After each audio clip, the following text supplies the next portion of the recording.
It's your boy, TheJerkDonny here, back with our podcast, Wrestling in Progress. And, Judge Lemon, how about that draft, man?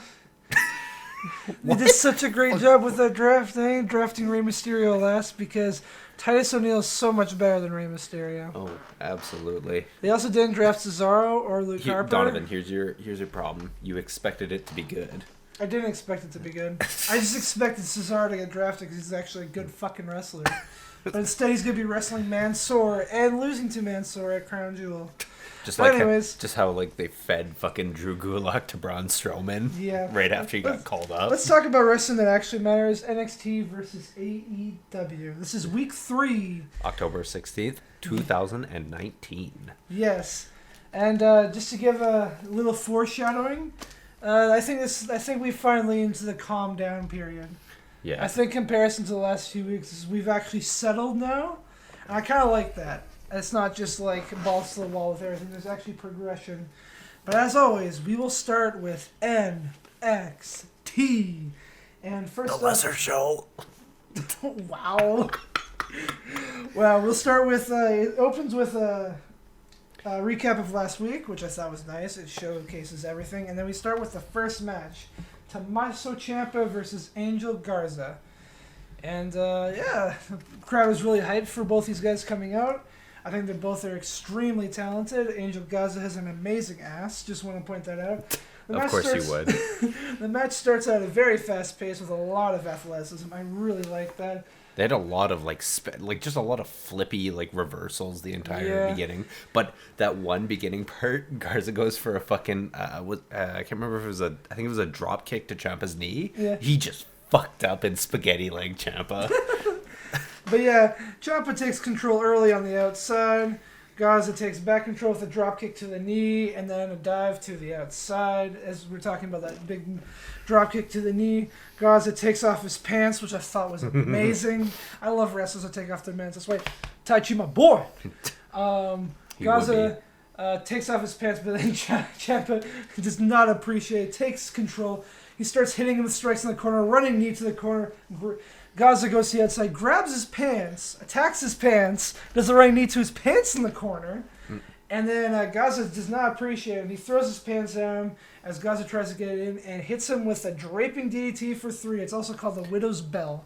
Is that what it was called? Okay. Because him and Gargano have the draping DDT, which I always thought was a cool move. I like the variations. Honestly, I'm glad you said afterwards that it was his pants, because originally I thought it was a flag and I didn't want to sound retarded. Yeah. But honestly, I just wrote down Ciampa does not like flags.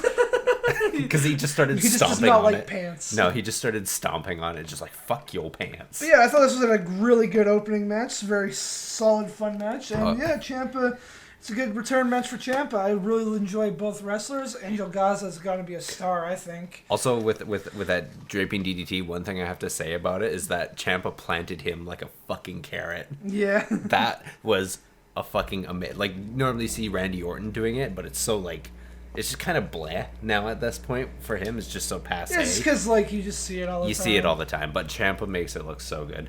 But yeah, I gave this match 3.5 stars out of 5. I thought it was really good. It was really fun. I enjoyed every aspect of it, and I thought it was just a really solid, good match. See, I thought for the most part it was an okay match for the most part. I thought there was a lot of good athleticism. Looks like Ciampa's kind of back in the swing of things. He hasn't really gotten any ring rust or anything. Yeah. Honestly, I just felt I get it as the idea. It was kind of pretty much a squash match overall. Yeah. Because I think it went Oh, but at least Garza got some offense. Yeah, Garza got some. Yeah, it was a squash. Yeah, Garza got some good offense in, especially at the beginning. But really, it was Ciampa taking control right near the first third, and then took it over to the end for it was maybe 5 minutes in total. Yeah. Something like that. But it was a pretty quick match. But honestly, it was kind of just to me. I mean, I would just give it 2 out of 5 stars, to be honest. Fair enough. There's nothing wrong with it, honestly. Yeah. It's just kind of, it was there and gone. It was there and gone. The spot with the knee in the corner, and I don't know, I just love the action. I love both stars. So. I mean, that's kind of why I put it kind of above. For me, a 2 out of 5 stars is kind of putting it it was an enjoyable squash match, but it didn't do anything like overtly special. Yeah. That's about it, though. But anyways, enough about that match. Oh. Let's go into the post-match. Yeah. Post-match. As I can't fucking talk. The Era appear on the stage. Era surround the ring. Champ is sitting on a chair with his... for some reason, I don't get why he still has a crutch. I know he was injured and attacked someone with a crutch, but I guess that's just his thing now. Why not have a crutch? He attacked Johnny Gargano with it at one point. They surround the ring, and Riley hands a thumb drive to Mauro. Ronaldo almost falls off, which is hilarious, and they leave. Then back from commercial break, the thumb drive video shows the Era attack Dream and warning Ciampa and Balor that it's... that if they try to mess with them, they'll do the exact same to them. Also, he's not cleared to fight for next week. Yeah. Either. So my favorite thing is what Riley says at the end of the promo is "Dream over." Oh, that hurt me. That made me feel bad. I kind of wanted to see the match, but like I kind of knew what the result was going to be. If Dream and Strong had a match again, Strong would probably win. Yeah, but I was hoping to see start to see the beginning of the fall for the Undisputed. Yeah. Just because I feel like it's beginning to be that time, considering they hold all the championship belts besides the cruiserweight. But I mean, whatever, it's fine. It'll be interesting to see where they go from here with Velveteen. And then next, we're back to the ring with Oney Lorcan and Danny Burch versus representing Imperium, Fabian Eichner and Marcelo Bartel with Alexander Wolf. Now, I don't know if you've seen their match before. They've had a match before, these two teams. There's a lot of bad blood there. And I love these two teams. If you didn't know, Imperium's tag team of Marcelo Bartel and Fabian Eichner is my favorite male tag team in WWE right now. Oh, They're really? so talented. I just love that. It's like an old school tag team, but they have some good high spots with them. And I think the whole Imperium is just such a great presentation. And I also love Oney and Danny Burch just because they're hard, gritty men. Yeah, there was overall there were some pretty decent spots in this match. There was a one pit Fabian tossed Danny like a motherfuck. Yeah. Just watching him ragdoll him was fucking hilarious, to be honest. But to start the match, they have some good Eichner and Burch start the match. They have some good mat wrestling.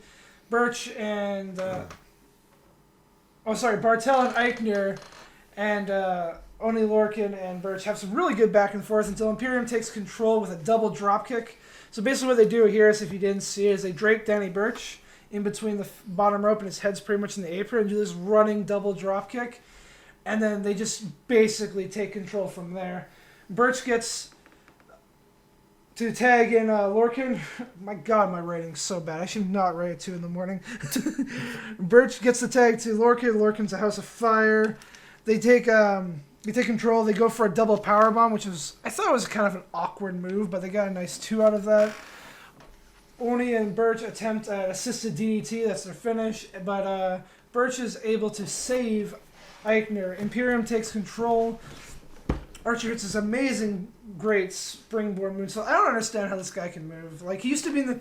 Believe it or not, if you didn't know, because I don't know if you watched the Cruiserweight Classic, Fabian Eichner was actually in the Cruiserweight Classic. He was actually below 205 pounds. I believe he's 245 now. Yeah, he's bulked up quite considerably. He looks quite small. But whenever he does his springboard moonsault, I'm like, Chris Jericho, eat your heart out. But he only gets a 2 on that. Lorcan tries to fight off both, but falls to the European bomb, which is an amazing move.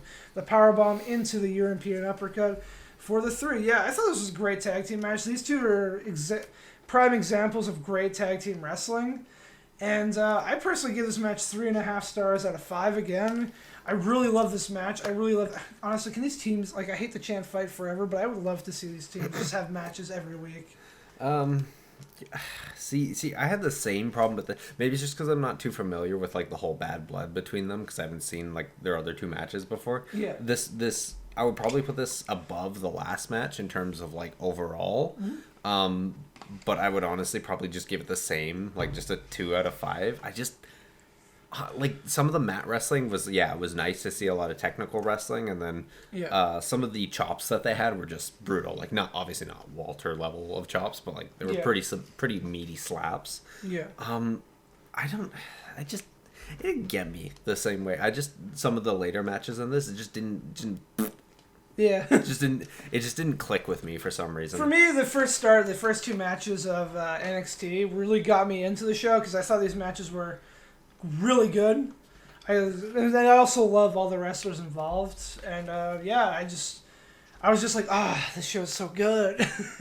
So far, it caught my attention, but it kind of held it up until later in the night. But next we go to a hype package and interview for Johnny Gargano. I thought this was pretty well put together, but like it didn't really add much. It's just like, here's Johnny Gargano. It's like, yeah, honestly, all I wrote was Johnny Gargano promo, and then just because honestly, it was over before anything really happened. It was like I want to say it was like maybe 20, 30 seconds. I think it was just to let people know, because there's some people worried that since Johnny was on TV that he might be going up. But I think Johnny should stay on NXT for now until he's like has nothing to do. But they talked about like how does he feel about Ciampa, and he says he doesn't know until he sees him. So we'll see. I have a feeling that DIY might form again, and then Balor will take on Adam Cole, and that's how they'll take down. Because War Games is coming up, so I feel like it's going to be Johnny, Ciampa, Balor, and Dream taking on the Undisputed Era in War Games, which would be an amazing match. But enough about that. Let's get to the next match: Io Shirai versus Kaden Carter. I don't like that they changed her name. So Kaden Carter, for those who watched the Mae Young Classic, used to be Lacey Lane, which I thought was a better name for her. She was, for those who don't know, she was trained by the Dudleys, and yeah. Wait, what? She was? Yeah. Oh shit! I didn't know that. Yeah, she's an amazing high flyer. In the Mae Young Classic, I think she made it to the second round before she lost to Ripley. Yeah. Oh, okay. I was like, anyways, I was gonna say, yeah, like these ladies, like at the beginning of it, just flipping and constant reversals, fucking beautiful. Yeah. Like absolutely beautiful. Yeah, I thought they both started with some great athleticism, try to get the upper hand, and Io Shirai takes control early with this beautiful springboard dropkick. Ooh, that was so good. Carter gets back in with some very innovative optics, but eventually Shirai hits an Empress German suplex into a moonsault for a 3. Dude, that fucking German suplex, she dropped her right on her fucking head. I know, right? Holy shit. When I saw that, it actually made me get up because I thought she like fucking broke her neck or something. Yeah, I thought this was a really good, quick match. I gave it 2.75 stars out of 5. I thought it was a good match between the two. It shows Carter as being a good wrestler. I really hope that they actually do something with her instead of just having her sit in like the lower mid card. Yeah. I mean, I look at this the same way. I look at, again, the Tommaso, and people might think I'm just shitting on NXT this week. Wait, because the later matches really got me going good. Yeah. But honestly, this is like kind of similar to the Tommaso thing. It was a nice quick squash match overall, really putting over Io Shirai and setting up more for her bout with Rhea Ripley later on, which, I mean, I guess we should have said that before, but she was interrupted by Rhea Ripley, who basically says, like, hey, you know... Whoa. What? You're missing a certain part, because Io Shirai gets the mic first and says that she should be the one challenging Besler. Then Ripley interrupts and says that she has to watch her mouth, and that she has a match with Belair next week, and then she said, if you want to fight, come and fight me, and then Shirai just talks a bunch of shit in Japanese and walks off. She was just yelling angrily in Japanese. It made me laugh. She was probably swearing. Most of the time, apparently, like, Kairi Sane, when she was yelling Japanese on Raw, like, last week, she actually said fuck you to one of them, pretty much, which I thought was great. But typical. I would really like to see a match between Ripley and Io Shirai. To be honest, I think it should be a triple threat with Shayna Baszler. That could be interesting, to see a triple threat between the three of them. Yeah, this was an okay match. Just another, like, I felt like the first three were just straight up all squash matches, which, I mean, they kind of were, but it was just weird to see 3 in a row, because I was like, wait, am I in the fucking Twilight Zone? Well, no, like, the Imperium match wasn't a squash match. That was but it was still pretty short overall, though. Yeah, it was a short match, but it was back and forth. That's what we call that squash. The other two were definitely squash matches, but I was entertained. But anyways, we go to a recap of Dane attacking Boa, and then Boa has a quick interview in Chinese, and everyone's just like, what? I'll give Boa a chance. I thought he has a good look, at least, but I hope he actually has a grappling move, because later on we'll see that he doesn't.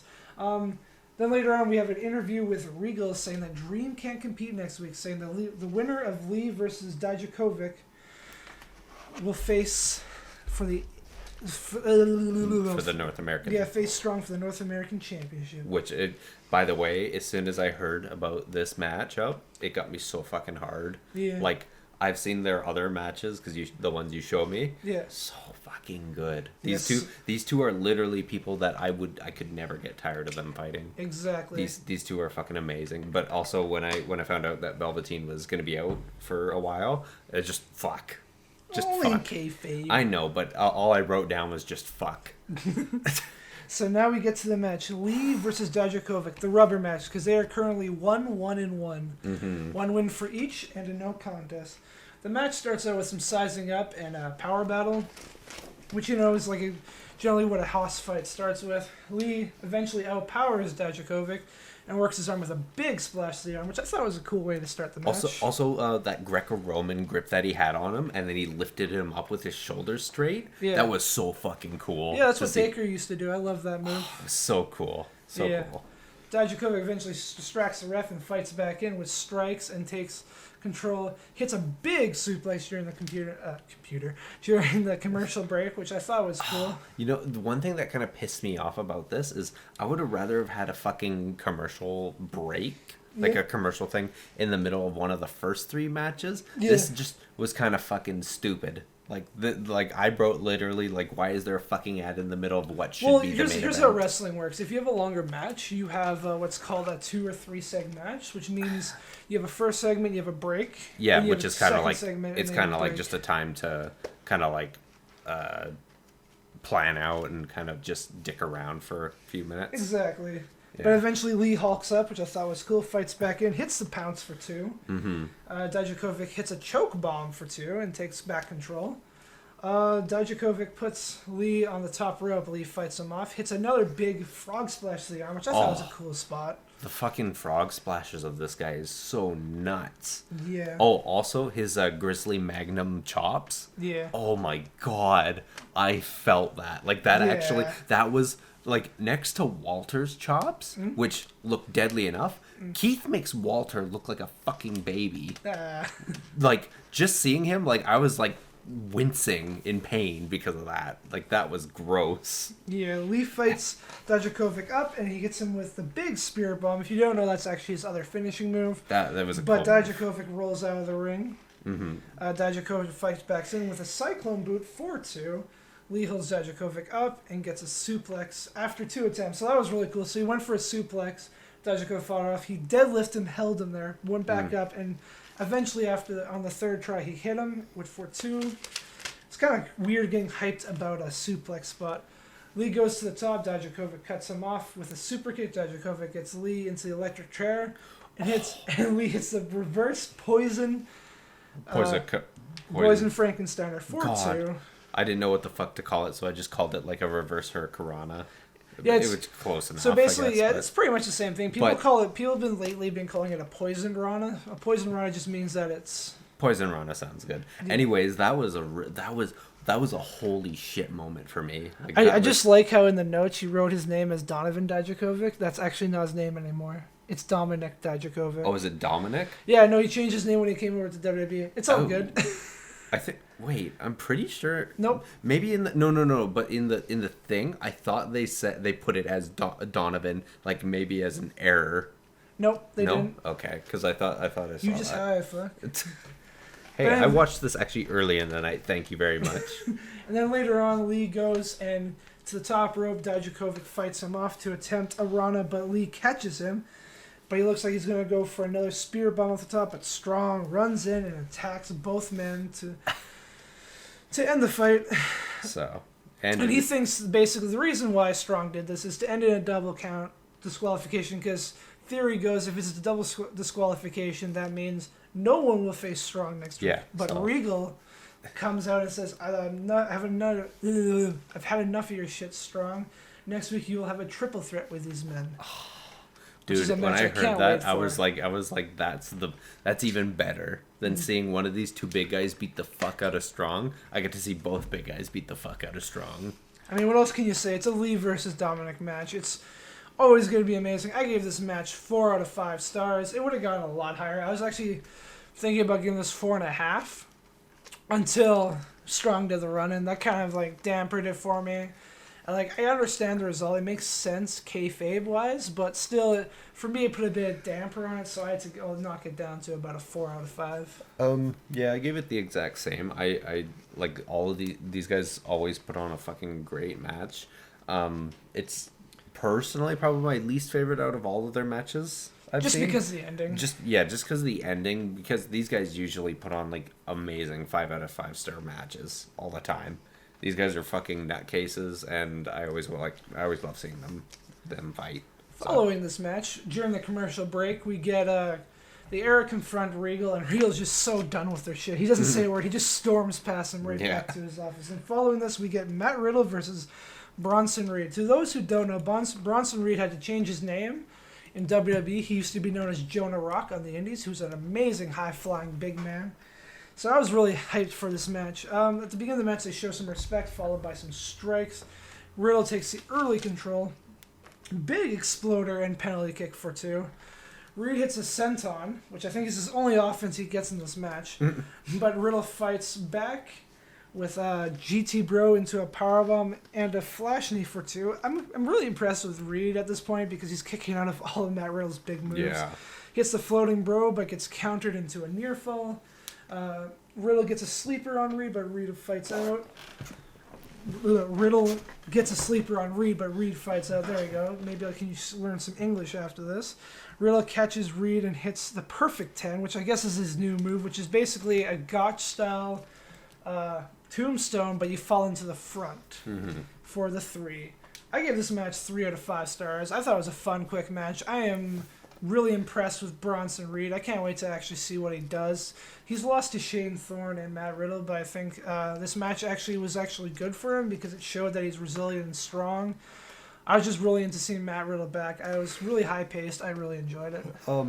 Yeah, actually, this was my favorite out of all the quote-unquote squash matches. Yeah. Because even though I actually don't even say this is a squash match, because technically fucking Reed kicked out of, like, a lot of the stuff that would finish other people. Yeah. Which was kind of like what kind of almost disguised it as a normal match, even though he didn't get in that much offense, only like a few, like less than a handful.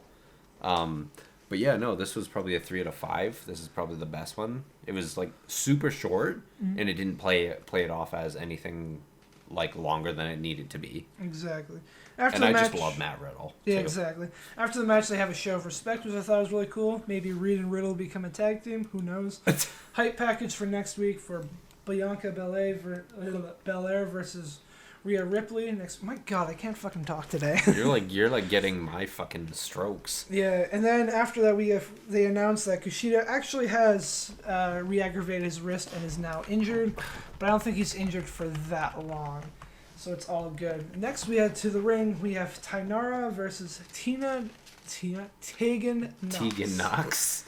My God. Jesus Christ. At the beginning of the match, Nox outpaces Tainara. Tainara fights back in, though, with a bicycle kick. Shows off her judo skills with some good throws and hits a double knee in the quarter for 2. At this point, I already know, like, we know going to this Tegan Nox's return that she's going to win. Yeah. But I feel so bad for Tainara because, like, I think she's quite talented. They just have not really given her much of a spotlight. I think she could actually be a star if they've done something with her, but yeah, she shows some great stuff in this. But anyways, back to the match. Nox gets some separation with a headbutt, which I thought was cool. Hits a choke slam just out of nowhere, which I thought was amazing. Senton in the corner and a big crossbody, and then she finally finishes hers off with the shiniest wizard for 3. It is indeed the shiniest of wizards. Yeah, I thought this match was actually quite good for what the time they were given in. It wasn't the most exciting match, but I cut it right down the middle. I gave it 2.5 out of 5. I thought it was serviceable, held my attention. Yeah, same thing. This is like, it wasn't a squash match, which is it was kind of like nice to see, like, that they both had a good back and forth for the most of the match. Yeah. But honestly, it just wasn't really. It was a return match, so I kind of expected Tegan to win. Exactly. To be honest, it wasn't really like, oh, is she gonna win? Because if she fought someone like, say, like Io Shirai or like Rhea Ripley or Shayna Baszler for whatever reason, not saying she would, then I would be more like, oh, like that's not, maybe she won't win. Speaking of Shayna Baszler, let's talk about the post-match. So the post-match, she gets interviewed by Kathy Kelly. Kai comes out to celebrate. They seem like they're about to start crying, and then Shayna comes out and she just destroys them, Nox and Kai, saying basically, my favorite line is, I would fight you, Nox, but you're running out of limbs for me to break. And then you can hear Tegan going like, give me a title shot, I want a title shot. She's like, you haven't earned one. And I'm like, Shayna, why are you speaking so much truth? She's just honestly, if there was ever like a slight burial, this was a burial for me. But I just love, honestly, for those who don't know, Shayna Baszler is my favorite singles women's wrestler in WWE right now. Keyword on singles, because if it was women's wrestler, I'm sorry, it's the Iconics, but I think Shayna's amazing. I hope SmackDown doesn't take it away for their, we have to be sports oriented. I think Shayna's perfect on it. But now we get, Balor has this, honestly, his promo was just so short. Like, they hyped up his promo. It was just, I just put down Finn Balor being mysterious and shit. Yeah, basically announcing that he's going to be back next week. It's, like, cool. And they also announced that, close to us, Finn Balor is actually going to be wrestling in the NXT show in Vancouver and Kelowna. Mm-hmm. Which pisses me off because I would have loved to go. Anyways, back to the read. We get Boa taking on Killian Dane. Boa starts taking the strikes to Dane. Dane takes him back, hits this amazing, takes him to the outside, hits him with this, I love when big guys do this, the running cross body. Mm-hmm. He calls it the divide, which I thought was amazing. That's a great name for it. Dane starts working over Boa's ribs that he injured last week. Boa tries to fight back out, but is cut off. 3 Vader bombs, and then he submits to this random half Nelson camel clutch. The reason I sped through that is because this match was not that great. I thought I gave it 2 out of 5 stars. I gave it 1 out of 5. This is the best part about it for me was I just enjoy seeing Vader bombs, and I love that he did it 3 times, but then also on the last one he just decided like, fuck you, well, I'm just gonna step on you. Mm-hmm. That was it was this match didn't do anything really for me. But at least something was added to it later, but we'll get to that. Hype package for Lio Rush is next, and we get to our main event of the evening. Damian Priest versus Pete Dunne. The match that I was actually really looking forward to next to Lee and Kovac. But before the match gets started, as Dunne is coming down to the ring, him and Dane have a standoff, and he breaks his damn fingers. Dunne, of course he did, yeah. Well, we know who Dunne's next rival is, jeez. It's time for Pete to bendy the fingies. Going into this match, my first thought was like, oh, this is going to be an easy win for Dunne. But let's see if I was right about that. So Priest gets the early advantage with a jumping back elbow. His jumping back elbows I thought were weird. They looked off. I don't know what it was. I think it's just because he's so damn tall. Probably, yeah. It was probably because, it's harder because Pete Dunne's not even nearly as tall as him. Yeah, Dunne gets back into it with his joint manipulation where he grabs the arm, does his weird grapevine, puts it down, and just steps on the meat of the tricep. But Priest eventually fights back in by knocking Dunne onto the apron to the outside. Dunne fights back with... The fuck did I write? Oh, yeah. So Dunne has this move. I never know what to call it. It's basically you put them into a suplex, but instead of like putting them back, you just throw them up and let them drop on their back. I think it's called like a suplex bomb. I'm not quite sure. Please somebody tell me. I don't even know what the fuck I called it. Oh, I just called it. I just looked like he just flipped him. Honestly. Yeah, John Moxley also does that move as well. Yeah, I always thought it was cool. But he also took also super Donovan. Right you forgot. Nobody kicks out of the Falcon Arrow. Oh God, that was during the break, so I don't remember that part. Dunne outpaces Priest and takes out Priest with a knee and a big German suplex. Dunne goes for a moonsault to the outside, which I thought was always cool. It's always cool to see Dunne hit some high-flying moves instead of being like a bruiserweight all the time. Mm-hmm. So Dunne's on top goes to the top. Priest tries to cut off Dunne, but Dunne scouts it and hits him with a big Liger bomb for 2. Dunne stomps on Priest. Oh yeah, I remember the spot. So Dunn grabs both his arms and just starts stomping him. Oh yeah. And then Damian Priest just starts stomping him in the back of the head. They were mean to And then each Dunn other gets in this nice flying arm bar, but Priest reverses into a pin for 2. Priest throws Dunn into the post, followed by a splash mountain for 2. I forgot that's always called splash mountain. I always just call it the Scott Hall move. Priest does this amazing flipping senton to the back. Crucifix powerbomb, isn't it? Yeah, but if you do it from a certain angle, it's technically splash mountain. So if you get like the high angle of it, it's a splash mountain. So if the person clears your own body, it's a splash mountain. If you just throw them, it's a crucifix powerbomb. Close enough. Yeah, there's different variations of it. But anyways, Priest, as I said, does this amazing spinning, flipping senton to the outside, which I quite enjoy seeing a big man do. Priest tries a half and half plex, but Dunn lands on his feet. Goes for a kick. He flips through and kicks Priest, because Priest is like doing that cocky sit up, like, oh, I got him. Then Dunn goes to the top, but Priest cuts him off with this beautiful Rana. Priest is showing how athletic he really is.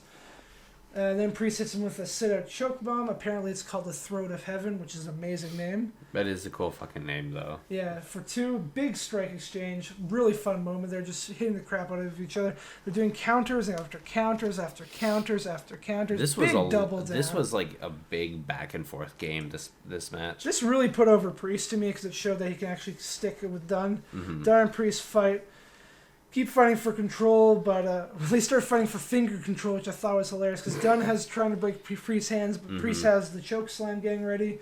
They fight into the corner, distract the ref, dick kick City. Of course, he hits the Reckoning, which is basically a crossroads 4-3. I thought this match was amazing. It showed that Priest is an amazing star, and Dunn is always going to be super amazing. And I give this match 4.25 stars out of 5. Is it ever a main event match if there's no dick kickings? True WWE style. True WWE style. I thought the match was really great. I gave it 4.25 stars. Amazing, just fantastic match. 3.25? 4.25. Oh, 4.25. Okay, I was like, huh? I give this higher than you. Yeah, I give this 3.5 out of 5 stars. This was a really good match, honestly. Like a lot of great back and forths, and I think this setup Priest is like a great, like a big adversary to Pete Dunne in this. And we just go off the air with Priest celebrating and Dunn looking like a dick. Yeah, Dunn's just fucking. Well, I mean, his dick is been retracted back into his body. And this is how we end NXT. Now over to my co-host to explain all Elite Wrestling Dynamite. Yeah, explain is a generous word. Hey, at least you got more notes this time. Yeah, this is Well, oh my god. Yeah, no, I wrote a lot for this. You want to see my notes? Here's my notes, just one page. Because I just wrote my star ratings, because I'm just going to go off memory. All right, yeah. I'm pretty much going off memory, too, because I'm just going to be talking about all my high spots. So, right off the bat, we're kicking off. SCU coming down to fight the best friends. But, ooh, hey, look, Lucha Bros coming in to fuck up some boys. Yeah. So, you know what? No, fuck you. They fucked up Christopher Daniels right off the bat. And Kazarian as well. But they dropped Christopher Daniels right on his stupid bald head. So he's out now. Jesus. So, so Scorpio Sky wasn't expecting to fight in this match. So now he has to step in for Daniels for this one. And I thought this was a good way to kind of generate heat for the Lucha Bros. Yeah. Like, because obviously we already know they're kind of a bunch of assholes. But almost in like kind of like their match with the Young Bucks, we kind of thought they're like, oh, are the Young Bucks going to turn heel because of the whole mask thing? Yeah. But no, this is just reinforcing that the Lucha Bros are a bunch of dicks. Yeah. So anyways, now we have SCU, Kazarian, and Scorpio Sky versus the best friends. I just love that Scorpio Sky just starts like rolling tape as he's getting to the ring. And I love the fact that he doesn't have a proper pair of boots. He just has a fucking pair of tennis shoes. Yeah. Anyways, right off the bat, we had some back and forth. Beautiful German suplex by Trent, which trying to remember. I wish I wrote down more frequently of who it was too, because I don't all the time. I only do that sometimes. They worked over Frankie Kazarian for the first majority of the match. Yeah, it was kind of like fucking Scorpius guy just jumping in the corner he was just like tiptoeing in the corner the entire time waiting for that hot tag. Yeah. And then at one point Chuck was biting his toes. Yo, so Scorpius guy gets in, and he takes off his shoe and throws it and just starts biting his toes. I was actually losing my goddamn shit in that moment there. Then there was coming back in for Chuck was Chuck was tagging in Trent. We both can't talk today. Yeah, no. Well, I can't talk any day, so there's nothing new. This man's in communications. We had the best friends tagging each other out, but in this case, they Irish whip. I think it was Scorpio Sky. But then into a spear, and holy crap, did that look so good. Yeah. That was so good to look at. That spear looked great. And then your heart out, Edge. Big dog. You just gotta take the chance to shit on Edge no matter what. Let's just throw this out here. Like this video if you think Edge has a shitty spear. Thank you. Wow, just whoring yourself out, aren't you? Yeah. And then we had the best friends started an assisted suplex, so it was basically a. This is what they called the stackplex. Yeah, so they had Edge and Christian used to use this as a finish. Basically, they had each other in an electric chair. Yeah. And then. Did he knee him? No, you're thinking of a different moment. So he superplexed him off the electric chair. Oh, okay, the other electric chair is the Doomsday Knee. Okay, yeah. No, I was thinking it was So what I find funny? Trent did the spear. He did Edge's and Christian's old finish move. Trent watches too much Edge matches. I mean, they're good matches, so I don't blame him. Yeah. Anyways, he basically just toppled him like a tower of Jenga blocks. Yeah. We had one moment where they Irish whip Scorpio Sky, but instead of like because normally you know how they duck down and they just kick the one guy who is Irish whipped kicks him in the face. Yeah. Scorpio Sky just said fuck that and jumped onto his back and said that was a fucking great moment. I did not expect that. I like the crowd during this one when they started chanting he has one shoe and he has no shoes. And then we had Scorpio Sky had a phenomenal dive over the top rope, and he even landed on his feet. He hit both of the best friends, and he landed on his feet. I was like, fucking damn, man, this guy's got talent. He made the tag to Kazarian at one point. Kazarian does this almost like this apron slingshot into a leg drop, and it made Hulk Hogan look like fucking nothing. Oh, so I'm burying Hulk Hogan at this point. I'm a piece of shit for calling out Edge. Calls out Hogan. Yes, I gotta tag team partner. I gotta one up you. Then at one point we had Chucky or Chuck. Jesus Christ, I call him Chucky. We had the sexy Chucky T knee is what Jim Ross called it, and I love that name so much. And then the Doomsday. And then we had the Doomsday knee. And then I'm trying to wait. That wasn't the end, was it? Nope. No. What was? So the ending was kind of crappy. So eventually, Scorpio Sky and Kazarian get the upper hand, and they hit.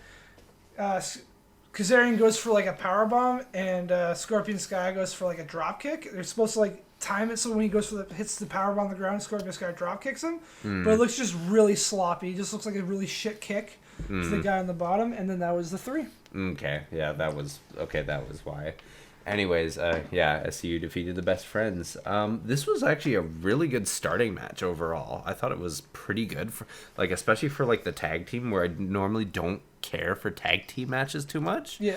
This was actually pretty good overall. I gave it a 3 out of 5. I just kind of wished it was a bit longer, because if they had a bit more time, I feel like we've been talking about this match for a bit longer than the match really was.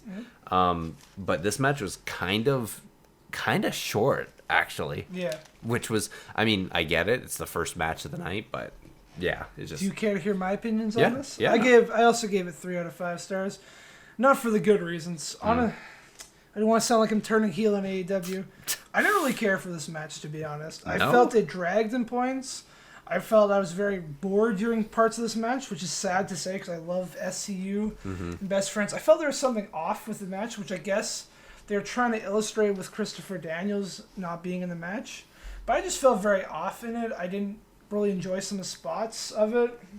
I thought both teams could do better. I'm not just trying to say this because I want the Best Friends to win. But I'm just saying, like, honestly, this match kind of dragged for me, and I just wasn't the biggest fan, so I just gave it a 3 out of 5 because it was the in-ring stuff was good. If the in-ring stuff wasn't good, I probably would have gave it a 2 or 2.5. Yeah. But I felt the match was kind of meh, and it was kind of a meh start to AEW for me personally. That's fair, I guess, but I thought it was a decent start overall. And then this also means Best Friends is out of the tag team tournament. So we're going to get SCU versus a Dark Order next week. And then next up, we had Santana and Ortiz versus Alex Reynolds and John Silver. So honestly, do you know who these guys are? No, I did. You allow me to give you a little bit of backstory on them? Yeah, I mean, first of all, I actually had to pause the show, and I had to go and I had to go look up these guys because I had no idea who the fuck they were. So obviously they're just jobbers for this match. They're dressed in jobber attire, but these are the Beaver Boys. Okay. The Beaver Boys are the current CZW Tag Team Champions. They're a big part of the CZW scene. For those who don't know CZW, it's pretty much the modern day ECW, but good. No, actually ECW is good, but like it's like a good version. It was bad for a bit with like the Nick Gage stuff. Oh, Nick Gage. Don't send us to Nick Gage because he'll kill me. But honestly, from what I've seen, from like the little bit I've seen of them, they're pretty talented, but they don't really get to show much in this match. Yeah, no, there was not. There was at no point in this match really where Alex or John Silver were in control at all. I believe it was Santana and John Silver, and right off the bat. And most of the time, Santana was just fucking dancing around John Silver. And then at one point, you had John Silver giving some kicks to Santana. Yep. Santana just played it off like they were fucking nothing. Yeah. Santana gives him one kick. Fucking John Silver flops around the goddamn mat. Yeah. Anyways, you had them kind of just dicking around for a bit. Santana eventually tags in Ortiz, and Ortiz decides to go and bite on the goddamn rope like a fucking nutcase. Yeah. Oh my god. Honestly, I really don't remember a whole lot. I remember from this the finish when he goes for the powerbomb. What's it? Powerbomb. What the hell is that move called? The flipping neck breaker. Blockbuster. The powerbomb blockbuster. I think they call it the street sweeper. Yeah. Anyways, that was actually a pretty cool move. I did enjoy that move. Honestly, this match was super, super short. It wasn't really much to it. It was entertaining, just not. It was a squash though, like a big squash. Like Alex Reynolds and John Silver did not. To be fair, though, they have to show that Santana and Ortiz are just better than any other Joe Smo team. Yeah, I mean, but like if you know who those guys are, that's kind of like burying them. Yeah. Anyways, I would just give it a 2 out of 5 stars. They're entertaining. Like Ortiz and Santana are very entertaining to watch. Yeah, I gave it 2.5 star out of 5 stars. I thought this was a really entertaining squash. Mm-hmm. Probably for like a legit squash, this is probably one of the most entertaining squash matches I've ever seen. Mm-hmm. I thought both of them were really entertaining and really showed themselves. I really liked the post promo with Chris Jericho as well. Yeah, okay, so now we have them promoting Santana and Ortiz versus the Young Bucks at Full Gear. But Young Bucks didn't say yes yet, to my knowledge. We will find out next week. Yeah, I guess we'll see what happens. And also, I just enjoyed how fucking Santana and Ortiz were just yelling, the best, the best, the best, the best. Like just repeating it over and over. Yep. And then we cut to a quick little promo break. Cody challenging Chris Jericho at Full Gear. Well, this is like a retrospective of his career. I think this was a really powerful promo. It was actually really good. I enjoyed it. It made me have feels overall. It's gonna make me have more feels when Cody loses. Yeah, honestly, if I'm going to be completely honest, I don't think he's going to win. Yeah. I feel like at this point they're building up Chris Jericho. Especially since Chris Jericho hasn't lost a single match yet. Holy fuck. Now, yeah, maybe he'll lose to Darby Allin tonight, we don't know. Next up, we had Riho versus Britt Baker for the All Elite Women's All Elite Wrestling Can Women's I tell you my World first Champion. thought when this match was going to happen? I'm like, if Britt Baker wins here, I'm going to hate AEW. Can't do my girl like that. I know. You don't know. I know you don't like Britt Baker. She's not entertaining. But anyways, this match was kind of a lot of back and forth between the two of them. Each of them kind of like got in a lot of strikes, but there wasn't a whole lot of high spots in this match. Rio's slide up out of Britt Baker's pin always gets me every time. Oh, it's always amazing. Britt had this really cool swinging fisherman's net breaker that actually got me kind of like, ooh, that's a pretty cool move. Yeah, she hits it like every week. I know, but this one looked a little bit better than the other times. The one thing that always gets me is Rio's roll through double stomp. So they're just using all their tricks. At one point, Rio hit something that she calls the Northern Lights suplex, and it really kind of got me off. Like it got me off balance. I did. Have you never heard of a Northern Lights suplex? No, I've never heard of it. Oh, it's a really common move, to be honest. Okay. Anyways. Have you seen Alicia Fox? She's recently released Alicia Fox, best Northern suplex in the business. I've never seen That's what Dave Meltzer said, and I agree with him. Okay. But I said it before he did, so. Anyways, mostly because Rio is so, like, small, especially even compared to, like, Britt Baker, like, just seeing her hit anything like that is like, oh, fuck yeah. Yeah. Anyways, Britt eventually gets in the lockjaw on Riho, which is what they're calling it now. That's a sex thing. I knew you were gonna fucking say something about it. Anyways, if it was the other way around, you definitely would have said I would have, absolutely. So we had Riho actually fighting Britt, trying to get her fucking hands inside Riho's mouth, and she was just shaking her head like, and then eventually she opens her mouth for some reason, and Britt gets it in there, but I thought it was honestly gonna be the end there, and I'm like, oh fuck. But then Riho actually rolls up in a way I would never have even thought of, and pins Britt for the 1-2-3. That actually kind of caught me off guard. I get what they're doing here with this match. They're kind of building up Britt to be a contender for it. I just don't see her as being at that level yet, though. Like, Nyla Rose was, like, definitely at that level. Like, I felt like she was even though Yuka Sakazaki was at that level. Yeah. I know you just love Yuka Sakazaki. Come back, please. I see Nyla as like a big contender, especially her being a really, well, I guess technically I can't say her. Nyla being such a big person feels like a big force to be reckoned with, and I almost kind of wish Awesome Kong would have. Don't tease me with Awesome Kong versus Riho. That's the match I want. I kind of wish those two were actually in a match at some point, or somebody like even like I know Teal Piper's in a different promotion right now, but I kind of wish I would have liked to have seen her in AEW. Yeah. But even someone like B Priestley. Something like that. B Priestley beat Britt, or at least fight Riho after. Yeah, they need to build up Britt before just throwing her into the match. Anyways, enough shitting on her. Anyways, I gave it a 2.5 out of 5 stars. It's a decent match. It was pretty short overall, and not really nothing too big that happened in it. Honestly, yeah, kind of felt like a throwaway championship match, to be honest. Yeah. I gave this match 3 out of 5 stars. I didn't think it was that great. I only gave it that because the quality of the wrestling in the ring was good. But I've already mentioned that I'm not a big fan of Britt Baker at this point. I find her very boring. I'm a big fan of Rio, which is probably why this is a 3. But it's just meh. So far, AEW's just been very meh to me this week. So, then next we had the Lucha Bros versus Jurassic Express. But this time, instead of Luchasaurus, we had Marco Stunt and Jungle Boy. And that is because...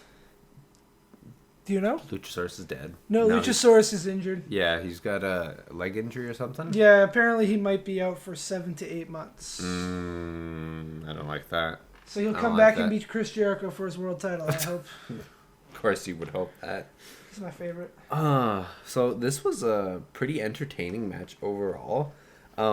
there were some pretty good spots here. Right off the bat, we had Marco Stunton with Pentagon. And then Pentagon's doing his regular zero fear thing, getting right up in Marco's face, pushing him around. But then he tries to do it again, and Marco just grabs him and bites his fingers. It was really funny. He hits a really nice hurricanrana at one point. I felt one thing I got to say about this match. I felt a lot of it was just them beating the shit out of Marco Stunt. Yeah, Phoenix's chop. Did you see his chest at the end of it? I'll get to that. I will get to that. The fuck out of him. And then we had a cool toss.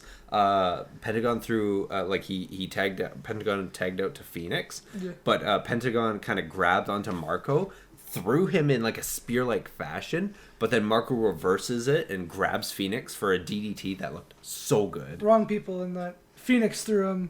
Or did Phoenix threw? Yeah, Phoenix threw Marco and he DDT'd Pentagon to my knowledge. I'm pretty sure.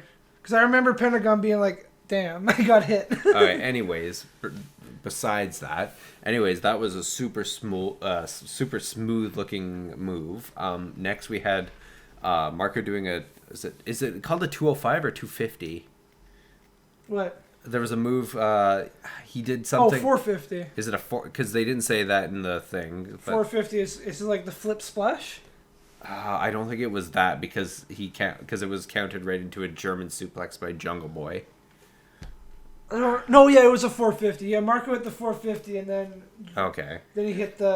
Because I'm 99% sure that for some reason. Do you know why they called it that? Why? Because he's smaller. Oh no! You know what it was? No, it was a 619 to the corner. Oh, okay. That's what it was. Oh, that's why they called it that. The 205. That's what I was blanking. Bad. I was blanking on that. Later on, he hits a 450. Yes. My bad. Yeah. Anyways, fucking Pentagon comes in. He super kicks Marco's head off. He fucking just takes it clean off. It's always nice to see a small man get hit really hard. Then you got Phoenix coming in, doing his spinning jump. Oh, he what the fuck? I like how we're reading our notes. Like, what the hell did I write? Yeah, no, because I'm like trying to think of what mindset I was in. The twisting thing to the outside. Yeah, right? Pentagon had him carried him over, and he kind of did his twisting spin to the outside, which looked pretty neat overall. Yeah. We had a really cool pump handle driver by Pentagon. Oh, the Psycho driver. Yeah, that was cool. I'm surprised. Okay, just to jump in, when Marco kicked out of that, I'm like, damn, that's honestly one of his finishing moves. Damn. And he just kicks out of it, so we just kicking out of finishers now. And then at this point, we have them kind of just beating the shit out of Marco. He did. Pentagon kept kicking him right in the calf repeatedly. It just sounded so painful. Mm-hmm. And then here's where you wanted to talk about before. But Pentagon and Phoenix both take turns putting Marco's arms around the fucking ropes, and then just go for the meatiest fucking chops that you could fucking hear across this entire arena. Yeah. And Marco just fucking sells it by spaghetti flopping to the floor twice. Oh god, like this was just painful to watch. And then we had and then Pentagon lifted up Marco with just like his single hand. Oh, that was cool. And then he did an overhead press throw, and Phoenix super kicked Marco right in the fucking face. Yeah. Oh my god. Marco was just taking so much money. The thing I have to add on this is JR's selling of how Marco Stunt's heart in this match. JR really put Stunt over to the fans, in my personal opinion. Oh god. I mean, he's already over with me, but he did that. Pentagon continued to kick Marco in the calf. And then at one point we finally get Jungle Boy in, and he had this really weird reverse scoop slam where he grabbed him from the back instead. Oh yeah, I love that move. Ziggler did it for a while. And then here is the 450 by Marco, and then a running jumping moonsault by Jungle Boy. I think you meant to say running shooting star press. Shooting star press. Sorry, yeah. I keep thinking moonsault. But guys, he's a rookie. He'll get the moves eventually. Eventually, probably not. But eventually, Pentagon grabs onto Marco's hair and just spins him around in the match. Mean. And then the match ends. Phoenix takes out Jungle Boy. Yeah. Phoenix comes back in, and then they hit the package pile driver, double foot stomp. Mm-hmm. And that's always a cool move to see. That's just a really cool finisher. Love it. I just like a package pile driver, man. I'm a simple man. Yeah, so we had the Lucha Bros defeating Jurassic Express because Luchasaurus wasn't there. Exactly, and they move forward into they'll face Private Party next week in the tag team tournament. To be completely honest, these are the two teams I did not expect to be going forward. I fully expected Jurassic Express and Best Friends to go forward. Really, I expected Young Bucks and Oh, you're talking... Yeah, instead of SCU and Lucha Bros. I thought Best Friends were going to be SCU. I thought the Young Bucks were going to be Private Party. And I thought Lucha Bros were going to be Jurassic Express. Yeah, this is like nuts at this point. Yeah, this was a 3.5 out of 5 stars match for me. Like, this was badass. Like, this was just badass. It had really cool moments, although it came at the expense of Marco Stunt. He was kind of like... He had the shit kicked out of him for the most. Heart guy. but honestly, like you said, JR kind of sold me on Marco Stunt. Like, yeah, this kid has a lot of heart. Yeah. But he's always entertaining to watch, like, especially with this whole flossing thing. Yeah. So for me, I gave this one 3 3/4 stars. I thought it was a really entertaining match. This brought me back into AEW. I thought this this match was quite amazing. I was really impressed with Marco Stunt. This made him a star to me. I was really impressed with Jungle Boy. Mm-hmm. I honestly want to see more Jurassic Express with or without Luchasaurus. Well, I hope Luchasaurus isn't out for 7 months. But... Hopefully it's just minor. Maybe I misread that. But let's get on to the match you really want to talk about. This was the match I was fucking like... I was already coming from the last match, but this is what got me going. So, we had Jon Moxley and Pac versus Kenny Omega and Hangman Adam Page. Oh. You seem like you booked this match. This is totally one of the matches I would love to have booked. Where I would book Jurassic. I know you would. Luchasaurus versus Darby Allin, but that's just me. That's just you. Anyways, this match is something I was looking forward to for so fucking, like, since last week. Like, when I was like... When it was announced, I was just like, oh, give it to me. Just fucking underneath my desk, just pounding away. Jesus. Anyways, right off the bat, we had all 4 men entering. Pac, Moxley, Hangman, and then Kenny. And then right off the bat, we had Kenny having a hard-on just getting in Moxley's face. And eventually tensions kind of boil over with that, and we had Kenny just jumping in and slapping Moxley around, just hitting him, and they just decide, fuck it, let's start the match right now. So we had Kenny kind of like wailing on Moxley for a lot of the match, and Pac was kind of indifferent to it. Eventually we had Kenny tagging out to Hangman, and then Hangman really just fucking kicked Moxley in the face so hard, like so like he fucked him up good. So we had a bit of back and forth between there. Hangman eventually tags out to Kenny, but Moxley gets the tag to Pac. And he hits something called the Kotaro Crusher. Yeah, it's leaping over his head bulldog. Okay, that's what it was. I thought it was just called a bulldog, but no, his is a special one. A special one. Anyways, when he jumped, he fucking like rocketed up. He had Yes, Canadian boys can jump. He had like Private Party, the guy with the blonde hair. Oh, Quinn. Like, he had that level of jumping. Yeah. Like, holy shit. That was a really cool bit. Eventually, and then Moxley and Hangman were on the outside fighting as well. But Moxley pushed Hangman off the top of the apron, mm-hmm. or off the top ropes and onto the corner of the apron, and that fucked up me. Yeah. Like, that got me back thinking of like when Darby Allin did the coffin drop onto the corner. Jesus. Like, oh god. Like, obviously Hangman's a bit more muscular, so it probably wouldn't be as bad for him. Mm-hmm. But it still fucking fucked me up. Anyways, we have Kenny coming right back, just getting his hard back on for Moxley.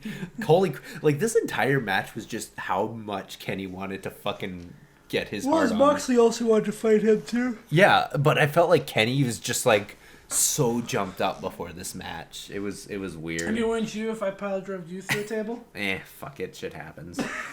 That's the kind of friendship we have. And then Hangman at the one point he hits his spinning lariat, which always looks so good. I love a discus clothesline. It's always so good. Luke Harper's the best in the business. And then we had Kenny at one point. So it was Moxley and like they were all kind of like in the match. There was never at one point where it was really kind of only at the beginning was it really ever organized, like just two one-on-one, and then tagging out. And then at this point, like shit just kind of went off. And we have one point where Kenny Snapdragon suplexes to Moxley, and then Pac comes in, takes a Snapdragon suplex. Moxley gets up still in a daze, and he hits another one on him. Yeah. That looks so fucking cool. That was so good. Then we had Pac rolled out, so we still had Moxley in. We had was it the other way around? Anyways, Kenny and Hangman buckle bomb whoever. It must have been Pac. It must have been Pac, yeah. So he buckle bombs him into a rolling elbow strike, into a power bomb, and into a moonsault, and that was just fucking so cool to see. Just for it too. Yeah. Just for the amount of work you have to get a 3 count these days. Just for it too. Yeah, come on though. And then eventually Moxley comes in and drop kicked Hangman's goddamn head off. Like I think Kenny was out of the way at this point, and Hangman goes for the pin, and you just see Moxley run in and just fucking drop himself right onto Hangman. Jesus. And then we had Moxley grab Hangman and do a kind of like this. I don't know exactly what it was, but it was like a side slam. It was kind of like similar to Lars Sullivan's freak accident, but without like the whole spinning bit to it. Yeah. And then we had Kenny's V trigger to Pac, or no, Kenny's V trigger to Moxley, and then Pac doing a cutter on Kenny, which looked really fucking cool. I love moments like that, seeing constant follow ups with each other. And then we had Kenny and Moxley just at each other's throats again, just throwing and wailing on each other. Yeah. And then eventually it ends with Moxley hitting Kenny with a very heavy lariat, and Kenny just fucking landed on his head. Like Kenny landed, no, not Kenny landing on his head. Kenny landed on Moxley's head. Of course, because he did a full fucking backflip. Mm-hmm. At this point, I'm just fucking rearing out of my seat. Of course you are. Your boy's in the ring. And then at this point, they go searching for their instruments. Kenny gets his barbed... Hold on. What? Did you just call them instruments? It's called weapons. Instruments. This is why you can... Instruments. We're never going to let you be a commentator. He has a barbed broom, and Moxley has a barbed bat. The sweeper! The sweeper? Yeah, that's what he is, the sweeper. God damn it. Yeah, you say I can't be a commentator. I said it just to bug you. You can't even get his gimmick right. I'm pretty sure he's the sweeper. And at this point, Kenny goes for a hit on Moxley, but Moxley's actually stopped by Pac, who doesn't want to be DQ'd by this. So Moxley just gives him a big old double middle finger and a DDT to Pac. Oh, and the dirty deeds. I love it. Not even a dirty deeds anymore. Oh, that's what it would have been called in the Fed. Anyways, at this point, Moxley just up and leaves. Just straight up leaves. Dick. Nah, man. Moxley, my boy. So at this point now, it's a 2-on-1. Pac is so, like, fucking disoriented by this and just struck that Moxley would betray him, as if that nobody ever saw that coming. Yeah. And then Hangman hits him with a buckshot lariat, and then Kenny hits him with the V trigger, and then Hangman hits him with the Deadeye, and that's the 1, 2, 3 right there. Whew. I got sweaty talking about this match. This match was fucking so good. Mm-hmm. This was probably one of my favorite matches out of all of them. Like in the last 3 weeks, it was probably my favorite match. I give this actually a 4.5 out of 5 stars. Like, this match, to me, was not at any point boring. Mm-hmm. Even during, like, some of the moments where there was, like, I think was there one commercial break at the beginning? There was 2. Was there 2? Okay. Mm-hmm. Even during the commercial breaks, there was still, like, it wasn't, like, just kind of boring, like, oh, I'm just going to put him in a headlock or something like that. It was still quite a bit of action, but nothing that I felt like I was missing big portions of it. Exactly. Yeah, so this match was really fucking good for me. Oh, I guess I should give my opinion. I gave this match 4 out of 5 stars. I thought it was really good, really entertaining. I like all 4 men in the ring, even though Cody thinks I hate. Even though you hate Hangman. Yeah, I was waiting for that. No, I really like how Hangman did in this match. I really like what all of them did. I love the story and the progression of it.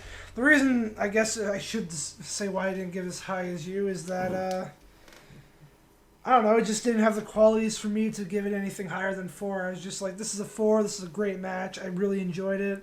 If I was to rank it on the matches of this week, I'd probably say it was the 3rd best, maybe tied for 2nd best for me for this week. Okay.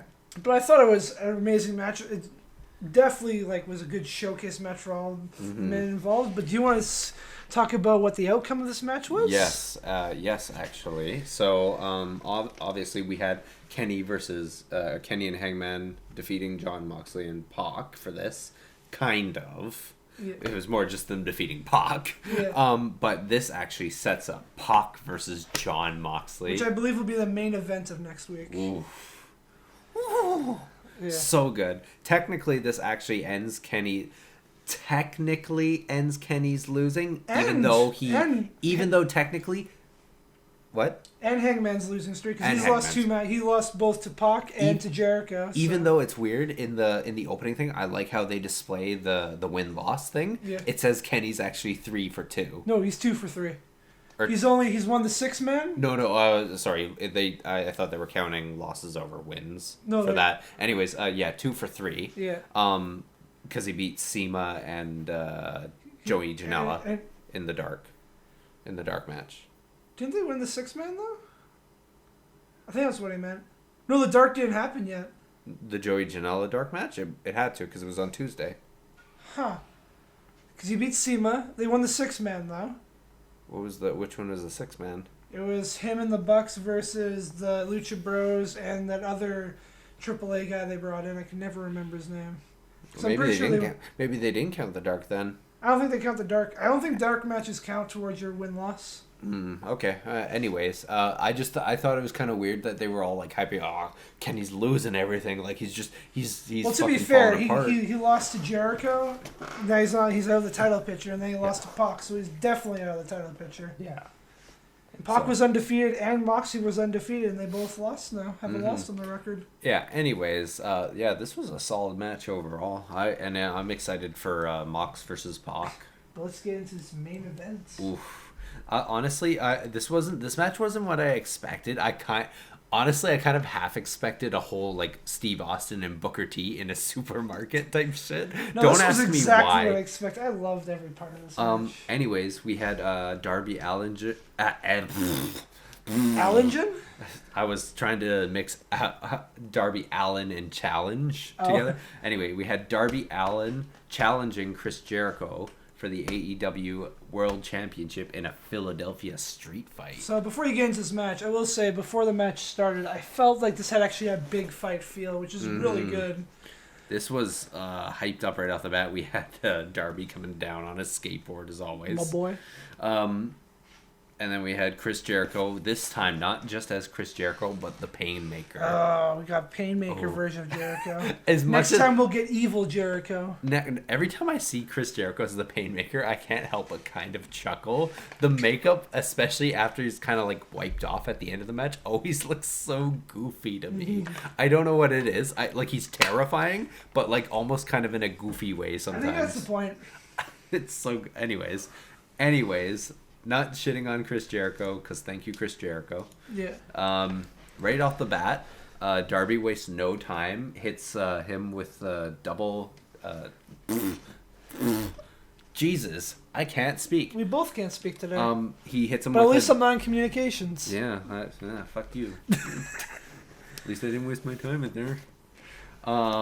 Darby hits him, Chris Jericho, with a nice drop kick right off the bat. And he just goes to fucking town on Jericho, not really wanting to give him a chance. Yep. At one point, Chris Jericho pushes him off, and Chris Jericho kips Darby right in the sternum, verbatim. As soon as he did that, I was just like, just because I was like, oh damn, I felt that. And then at one point, we had Chris Jericho coming up and hitting Darby in the back of the, because he Irish whipped him into the corner, yeah. And Chris Jericho comes up and forearm smashes him right in the back of the head, and Darby just spaghetti legged all over the place. Like I just felt Darby spaghetti falling out of his pockets at that point. And Classic meme. At one point, Jericho hit Darby with a lariat that just fucking full. Darby oversold the shit out of that one. To be fair, he's like 50 pounds heavier than Darby. He's so Jericho's like 230, I think. 225. 225. Okay, and Darby's 170. Yeah, and Darby's 170. So yeah, like a good 50 pounds on him. Just the fucking meat on that was nuts. Jericho actually threw Darby through the ropes at one point. Oh, that was a dangerous spot. That was dangerously done. That was. And if you saw Darby Allin later on hit a cut on the back of his head, I wonder where the fuck that came from. I wonder. I mean, that's fine. That's fine. That's fine.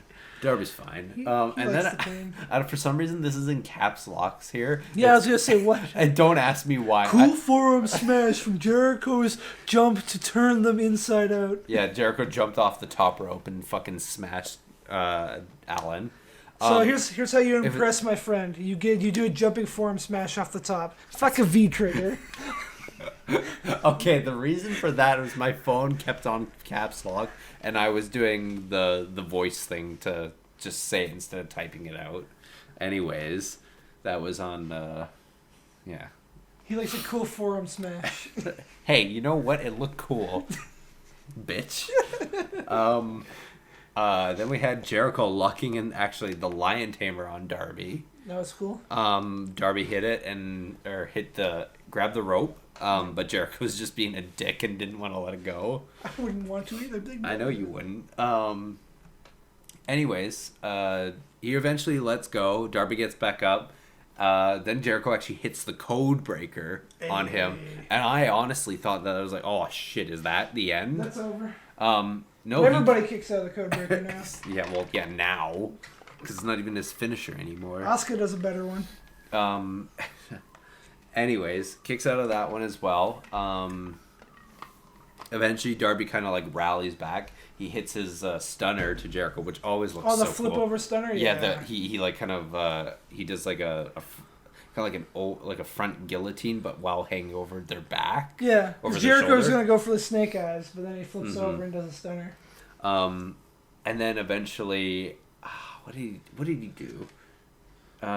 He eventually got Darby down again. Oh yeah. And he got sick and tired of his shit, so he just went out, found some tape. Well, what happened before is he went for another Lion Tamer, and he got to the ropes again. Jericho's like, "Screw this." Okay. Eventually, Jericho just gets sick of his shit, goes and finds a roll of tape, and then tapes Darby's hands behind his back. Which is honestly a very innovative spot. I mean, yeah, especially for the rest of the match. Especially for someone like Darby, out of all like people, because like a lot of his stuff, he's so small, but like compared to everybody else, I mean, but so acrobatic. Yeah. So of course we had Jericho being a dickhead, and he's just like fucking kicking him and smacking him in the head and dragging him around. We had Darby at one point kind of like fucking playing around with Jericho, who's like whipping him by the pants, like doing the Irish whip to him by the head and the pants. Yeah. I think he did a missile drop kick to him to get him on the outside. Yeah. But then Darby jumps literally through the fucking ropes, and I was like, oh fuck. Yeah. Especially with like having his hands behind his back. That was like, oh fuck. That was almost as bad as the earlier one where Jericho fucking threw Darby through the thing, but like worse because Darby couldn't even like brace himself at all.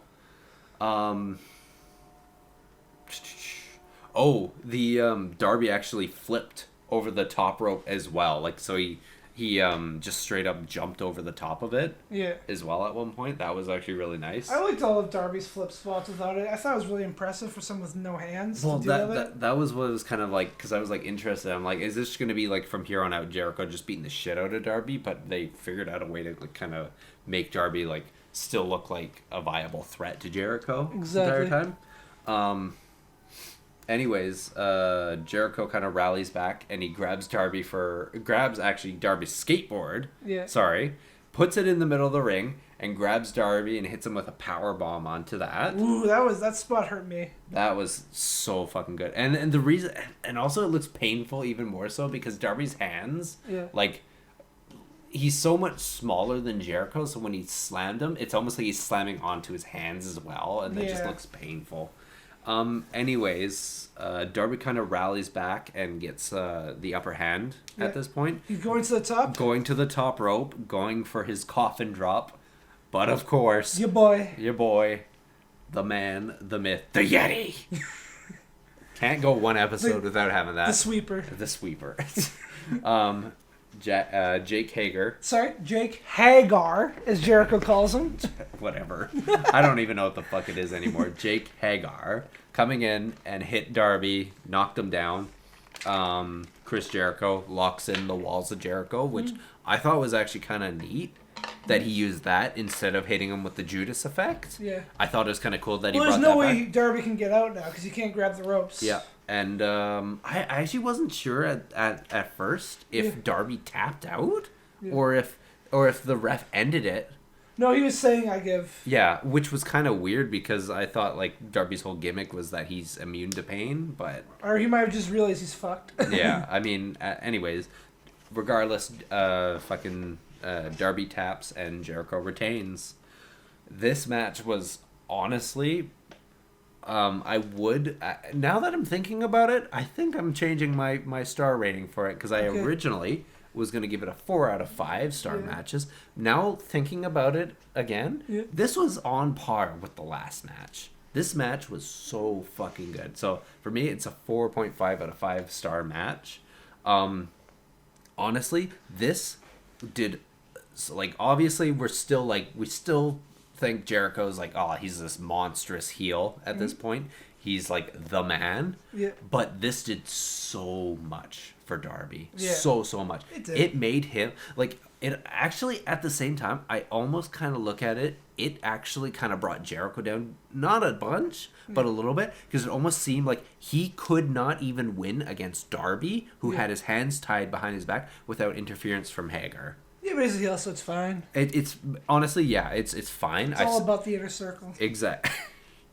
But yeah, this did so much for him. This actually made him this single match put him up to be a main event player. Exactly. And that's what I kind of love about it because I was so looking forward to this match. I still didn't, even before the match aired, I didn't think Darby was gonna win, but this made me think that he could win at some point, and that's what I'm kind of excited to see him fight someone else at some point in the future, or maybe even get another title shot. Exactly. Which would be awesome. So yeah. For me, I thought this match was really good. I thought it was a great showcase for Darby Allin. I thought it was a good main event style match. Good Chris Jericho match as well. I give this match 3.5 stars out of 5. I thought it was a good serviceable main event, good hardcore match. A lot of spots I quite enjoyed. The tape was amazing, very innovative. And I can't wait to see what more Darby Allin does. I kind of want to see Darby Allin face someone like Pac, someone a little bit smaller, someone like Omega. See how he fares there. Moxley would be good. Yeah, but then you'd want a death match if it was those two. Yeah, but just a one-on-one death match. I want to see just a straight style match with either Pac or Omega and see how he fares. Mm-hmm. Yeah, I thought that this was a very good end to AEW. Then we had a nice post-celebration. Yeah, we had the Inner Circle coming out and having a little bit of the bubbly. Yeah, it was weird. It was nice to see that they're not going to have like crazy run-ins at every show. They just had a nice, hey, we're the top guys here ending. Mm-hmm. This kind of like put over.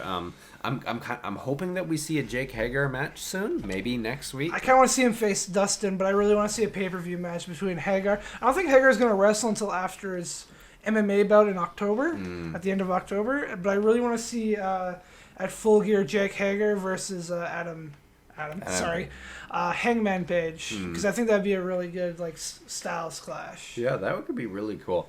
I do agree. I really want to see him wrestle at some point, but yeah, it probably should be after his MMA match. Well, we're at the end of AEW, so it's time to talk about who we think won this week. I believe I went first last time, so I think it's your turn to go first to think who you won this week. Okay. Overall, this week was really strong. Obviously, there's some high spots, low spots for each of both of them. I think NXT really stepped up their game this week. A lot of their matches were a lot better than last week's. I think just overall in quality, and with even some of like the small like commercial stuff, I think they really kind of stepped up with fixing some of those. I didn't feel like it was too intrusive. Yeah. Especially with like some of the main event matches. I guess when you do this, you should also, forgot that we were supposed to do star ratings for the overall show. So do that in here, I guess. Okay. So overall for this week, I think AEW or not. Jesus, I'm starting with the wrong one. NXT this week, I think I'm gonna have to give this one a 3 3/4 stars out of 5 for this week. That's high. This week was really good. Like with Dominic Dijakovac and Keith Lee, the Matt Riddle match with Bronson Reed, the Pete Dunn and Damian Priest, all of those ones, and then all the build up with the stories and stuff, and then like the setup for next week. Like I was like, oh, this is getting like really fucking good. And I think that's it's good because it's almost playing off of exactly what I wanted from last week, is that they're building up more anticipation for me for next week, because like the whole how Dijakovac and Lee, how it ended in a no contest but fucked over Strong anyways, was like, oh fuck yeah, now I get a triple threat, which I mean obviously not always good, but in this case I think it'll be good. As for AEW this week, I think some people kind of say it was a step down from last week. Personally, I don't think so. I think it was on par with last week. Obviously not with the same big spot end and run in, but I think especially the last two, or actually last 3 matches made up for that. And all 3 of those kind of like really sold it for me, because these are probably my favorite matches since we started this podcast. So for me this week, AEW again just edges out with a 4 out of 5, just because those last 3 matches were so fucking good. Okay. So I know we kind of fucking jinxed this, at least I did. Because we thought like, oh, we're just gonna be fucking AEW dick riders, but honestly, I didn't even plan for this. Like, this is you just gotta do it as unbiased as you can. So I guess it's my turn? As unbiased, but yeah. Is it my turn? Yeah. I guess let's do the same format as you. I'll start off with NXT. I thought NXT, this was a really strong week. This is probably my favorite week of NXT that we've had. I really liked pretty much all of the matches. The only low point for me was Boa versus Dane, but to be fair, you can't have a perfect show all the way through. Damian Priest versus Pete Dunne was my match of the week. It was the best match I thought this entire week. That was the most enjoyable match for me. I was actually standing up watching it, which rarely happens for me. So I'm surprised I didn't give it a 5. But looking back, I'm pretty happy with my rankings overall. I really love the tag team match. I really love Imperium. As I said, Fabian Eichner and Marcelo Bartel are some of my favorite tag teams. I really love Keith Lee and Dijakovic. I can't wait to see him next week. So yeah, overall I gave AEW this week 3.5 stars. I think it's the same rank. Actually, it's the same rank as last week. I should bump it up to 3 3/4. That makes more sense. Yeah, I thought the show was amazing all the way through, and I quite enjoyed it. Now on to AEW. Shall I turn heel? He's turning heel this week, folks.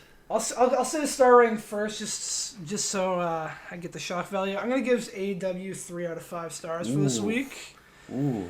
And I know I ranked some matches way higher than that. It's just the first hour of the show, I honestly did not really enjoy it. It kind of dragged really bad for me. The only thing that in the first hour I loved was a Cody promo, which is the only thing that kept me going because it was amazing. Maybe it was just my expectations were high for SCU and Best Friends, but that match did not do much for me. Britt Baker versus Rio, I thought was going to be good, but it didn't do much for me. There was a squash match. Yes, it was entertaining, but still a squash. Yeah. The last hour was amazing, though, and it could rival NXT. It probably even did better than NXT in the last hour, except for the main event of NXT, which I thought was better. But yeah, I can't get past that first hour. So for the first time, I'm gonna actually give my point to NXT for the week. I don't think it was close. I agree with the sentiment of some fans that say that AEW this week was a step down, but I don't think it was their fault. I think it was still a very entertaining show. But for me, the first hour was just honestly, if you remove that first hour, it would probably be closer. And I hate to say that because they did some good stories in there. It wasn't enough to save it for me. And I thought NXT destroyed AEW this week, which is a phrase I never thought I would say. But I thought it was this was the easiest pick I've made so far for NXT to beat AEW this week.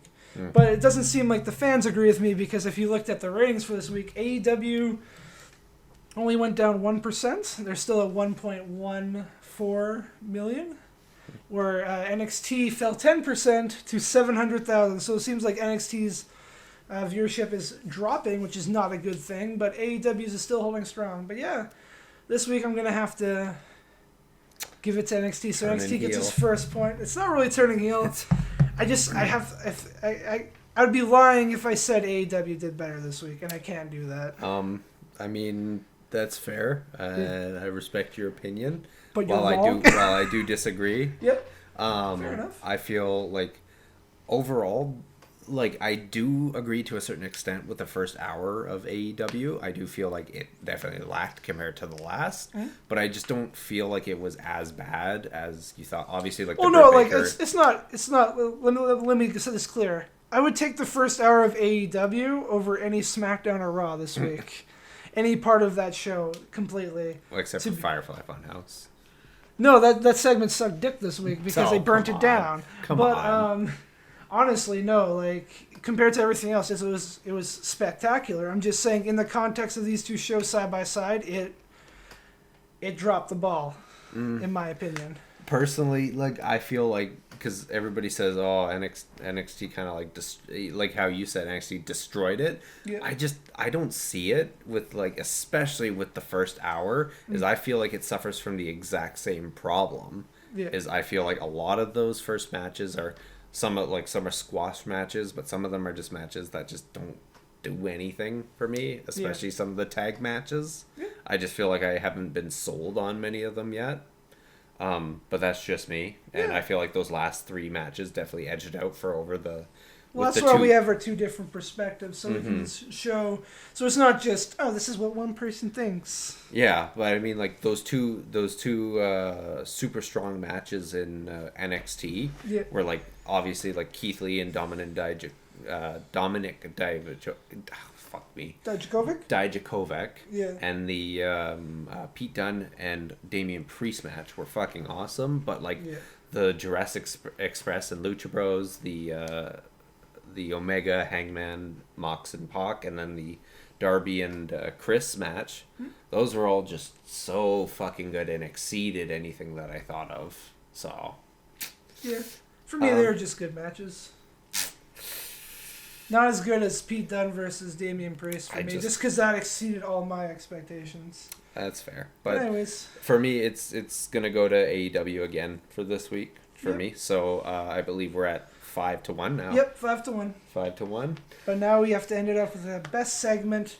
MVP of the week. Yeah. Who should go first? I actually had a bunch of people that I thought this. So we had Tommaso Ciampa coming back. So he was always kind of like a possible runner for this one, although he didn't really do much besides the match this week, so I couldn't really think that he would be on that.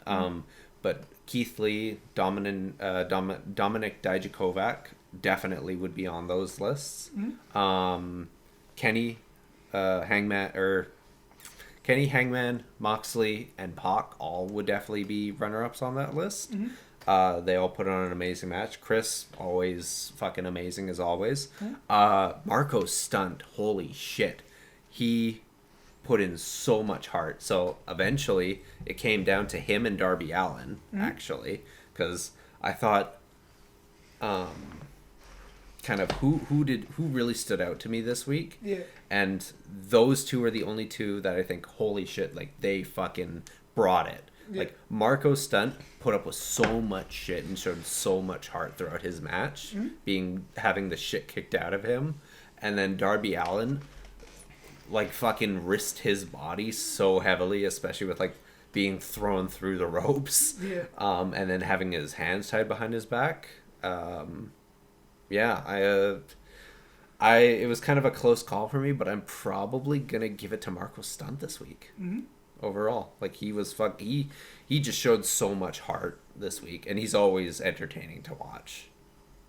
So for me, to be quite blunt, this was actually an easy one for me this week. The only one that came close to me is your nomination, Marco Stunt, but no, my nomination for this week was a no-brainer. It was Damian Priest. My God, this guy is a star. I can't say enough good things about him this week. He exceeded my expectations. I heard about him as Punishment Martinez in Ring of Honor, and a lot of people are saying, this is a future world champion, this is a future star, and I completely agree with him. Honestly, I just can't wait to see him in a feud with Velveteen Dream. That's the dream feud for me. And I hope that Damian Priest, by the end of the year, if he keeps going the way he's going, I hope he becomes world champion. So my MVP of the week is, in my opinion, the only one that should be nominated. If I'm going to be that blunt, Damian Priest. Just getting like saucy now, aren't we? Well, for me, I felt like all the matches weren't like... Everyone put on a good show, but no one for me went above and beyond except for Damian Priest and maybe, I guess, Pete Dunne, who was in the match with him. And I guess Marco Stunt I would put in that category with him, and Darby Allin I would consider as well, but for me, it just had to be Priest. As soon as I watched the ending of that match, I wrote down Damian Priest, MVP of the week. Yeah, so... And I watched NXT second, I watched AEW first. And I also wrote down NXT 1 this week at the end of that. But anyways, that's the end of this podcast. This was week 3. What's the date? I forgot. October 16th, 2009. Or 2019. 2019. This was, I will say, this was still a really good week of wrestling. Everything's starting to plateau. The stories are starting to be built. We're starting to work towards the 2 big pay-per-views in, I think, 3 weeks. But yeah, any closing comments? No, it's just... I'm still looking forward to next week, but hopefully Moxley versus Pac is going to be really good. Dominic, the Keith, triple threat, and Strong. Yeah, and Strong all in the triple threat. It looks really good. And then all the other... The tag team tournaments, and as well as Rhea Ripley and Belair. Those are pretty much the big matches that are going to be happening. And Balor returns. So that's always a good thing. But anyways, thanks as always for watching, and I'll see you in the next video. See you next time.